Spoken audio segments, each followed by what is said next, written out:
Hi, Professor Zelinki. My name is Isabella Mirabal, and I am in Group 2. To start off, I am in charge of the labial movements. Um, so I'm going to start off by performing all of them. So this is lip rounding.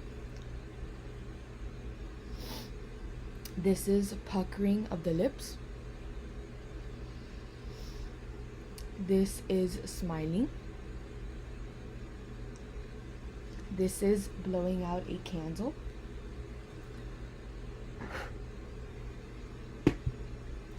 This is frowning. This is puffing up your cheeks.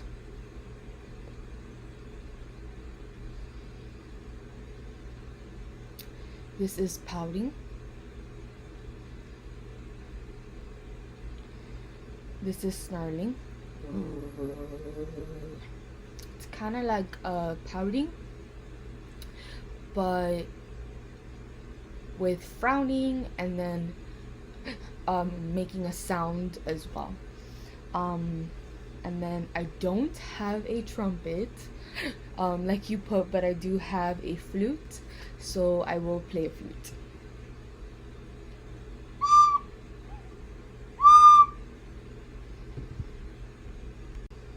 For these labial movements, for the 5 consonants and the 3 vowels, the high vowel, the mid vowel, and the low vowel, I'm going to be choosing the lip rounding so that I feel like it's easier to get a better idea and a visual as well of what they look like. So for the 5 consonants, I picked P, B, S, T, and F. For the high vowel, I picked I as pronounced in C, the word C. For the mid vowel, I chose E as pronounced in the word bed, so ed. So like eh. And for the low vowel, A as pronounced in the word cat. So p, p, p, p, b, b, b, b, s, s, s, s. The teeth are more close together. T, t, t, t, t. Out of all of them, the tongue moves a lot more. And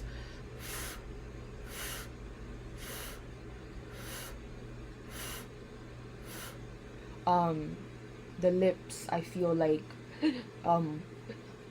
specifically for me, and I've seen in my students as well, the lips have to be closer together for them to produce that sound. I just thought that was unique. And then for the vowels, for the high vowel I, as pronounced in C, E, E, E, E. For the mid vowel, which is E, but it's pronounced eh, eh, eh, eh, eh, eh, and then A as pronounced in cat. Ah, ah, ah, ah. Your mouth is a lot wider. And then that is it. And then now to mention all the muscles involved in making all of the movements. For lip rounding, it's the orbicularis oris, the mentalis, the zygomaticus major, the risoris, and the buccinators. For puckering of the lips, It's the orbicularis oris, the mentalis, the zygomaticus minor, and the buccinators as well. For smiling, it's the zygomaticus major and minor, the oris, the orbicularis oris, the levator anguli oris, and for blowing out a candle, it's the orbicularis oris, the buccinators as well, the mentalis, and the depressor anguli oris. For frowning, it's the orbicularis oris, the mentalis, the depressor anguli oris, the depressor labii inferioris. For puffing out your cheeks, also known as the buccinators, it's the buccinators, the orbicularis oris, the levator anguli oris, and the zygomatic minor and major. For pouting, it's the orbicularis oris, the mentalis, and the depressor labii inferioris. For snarling, it's the zygomatic major, the rizoris, the levator labii superioris, and the orbicularis oris. For playing the flute, it's the orbicularis oris, the buccinators, the mentalis, and the zygomatic major and minor. Thank you, and I hope that you enjoyed. Hello, my name is Alex Capote and I am part of Group 2. For our project, our assignment this week, we are focusing on the different movements of the lips, tongue, and mandible. I'm responsible for the mandible portion of this assignment. First, I would like to start off with the different articulators and the movements of the mandible when saying specific consonant sounds and vowel sounds. First, I will start off with the consonant sounds. I'm going to start with the S, S, S, S, S. The jaw stays in place, pretty close together. For the T sound, T, T, T, T. The jaw again doesn't really move the mandible. For the M sound, mm, mm, mm, mm.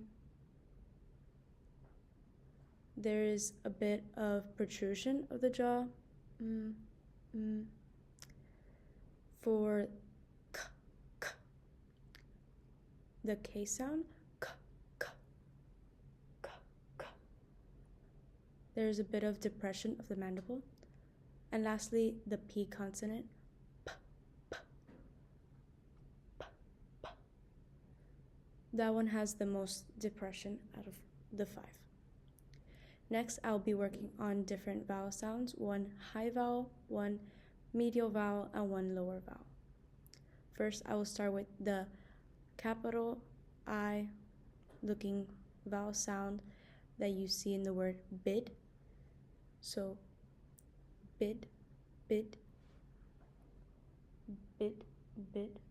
As you can see, the mandible doesn't really lower, which is why it is a high vowel. The next vowel I'll be working on is the one that looks like a 3 that you would find in the word bed, bed, bed, bed, bed, bed. As you can see, the mandible lowers a bit more for that one compared to bid. Lastly, I will be working on the lowercase a looking vowel, like in the word bought, bought, bought, bought, bought. As you can see, the mandible lowers the most for that one, which is why it's a low vowel. Now I will do all 3 vowels after the other so you can see the difference. bid, bid, bed, bed, bought, bought, bid, bed, bought. Next, I will be talking about the different muscles involved in the movements of the mandible. First, for the elevation of the mandible, we have the masseter. It is the primary muscle for elevating the jaw. Next, you have the temporalis, which also includes helping the masseter and brings up the side of the skull, of the jaw to the skull.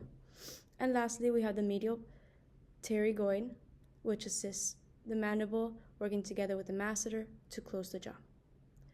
For the depression of the mandible, we have the digastric, which includes both the anterior and posterior bellies, which helps depress the mandible when those muscles are contracted. Next, we have the mylohyoid, which is the muscle that assists in opening the mouth by depressing the mandible, especially during speaking and chewing. The geniohyoid is also involved in depressing and has a similar action to the mylohyoid. Lastly, the lateral pterygoid is mainly responsible for lowering the jaw, especially when lateralization of the mandible. For the protrusion of the mandible, the lateral pterygoid is also involved in doing this motion, and it pulls the head of the mandible forward, sliding out the temporal mandible joint. Also, we have the medial pterygoid, which its main role is elevating to assist with protrusion for the lateral pterygoid. For the retraction of the mandible, we have the temporalis, and is the primary muscle responsible for retracting the jaw. So bring it back from here. When this muscle contracts, it pulls back the mandible. The digastric posterior belly. The digastric muscle, specifically the posterior belly, is responsible for retracting the mandible, assisting the temporalis muscle. And the mylohyoid also assists in retraction, even though its main role is depression of the mandible. And lastly, for lateralization, like I mentioned earlier, the lateral pterygoid is a primary muscle for lateralization and excursion. The medial pterygoid assists in the lateral movement, and the temporalis plays a secondary role in the lateralization. Thank you. We first have, the circular, where the tongue moves in a circular direction with lip muscles possibly supporting rounding. We have the protrusion, where the tongue moves forward with lips either neutral or slightly spread. We have the retraction, where the tongue pulls back and the lips may be slightly rounded for certain sounds. We have lateralization, where the tongue moves to the sides of the mouth with the lips neutral or slightly spread. We have elevation, where the tongue rises and the lips are typically neutral. And the last one, depression, where the tongue moves downward and the lips are often unrounded and relaxed. Thank you. Hi, my name is Cassandra Sanchez. I'm a part of Group 2, and I'm going to be talking about the lingual movements. So the first one we have is the circular lingual movement, and it's when your tongue moves in a circular motion, typically involving the tongue tip or the sides. So this often is used for sounds that require the tongue to move in a more rounded shape, like in sounds like I don't know how to explain it very well, but it's like the tongue is moving in a circular pattern, so the lips remain very neutral, and it's in a kind of spreading position depending on which vowel or consonant. And the orbicularis oris can help support the lip rounding. And the next one is protrusion lingual movement, and it's basically when the tongue moves outward or forward. So it's kind of like in the word think, where your tongue has to kind of go like a little bit forward, or where the tongue extends towards the upper teeth or further, and the lips are in a very neutral position. Or for some sounds, they might be lightly round or spread, like in producing sounds for like I, where it's like more active with spreading the lips. The next one we have is the retraction lingual movement, and it's where the tongue moves backward in the mouth. So this is more for like sounds like cat, where the back of the tongue pulls away from the teeth and towards the velum. So it's like cat. And the lips usually remain very neutral during this retraction sounds, though they may be round slightly depending on like the vowel, like in food, like the The next one we have is lateralization, and it's basically where the tongue moves from one side or both sides of the mouth, creating an airflow around the sides. So, like, a good example would be for, like, the L sound for, like, light, where the tongue touches the ridge of your mouth while the sides of the tongue lower the airflow to pass through. And the lips are also typically in a neutral or spread position with not much rounding involved.